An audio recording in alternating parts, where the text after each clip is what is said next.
Yes, well, as St. Paul mentions in other parts of Scripture, the promises mentioned in the Old Testament are given to the descendant of Abraham who did the works of Abraham.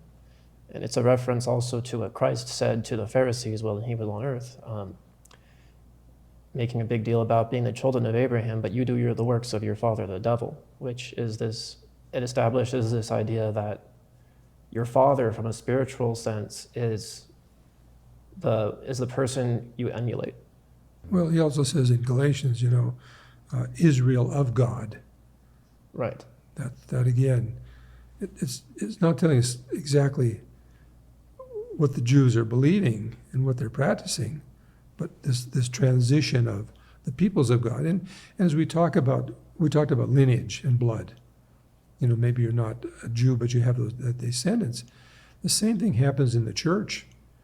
When, for example, my lineage goes all the way back to the time of when Christianity came to the area of Herzegovina, an area where St. Paul himself had traveled through. The monastery there, close to where my family is from, there are remnants there where St. Paul had passed through there on his way down into Greece. But what about those people who now are looking for orthodoxy and come to orthodoxy? They are part of that inheritance too, because they've taken on Christ.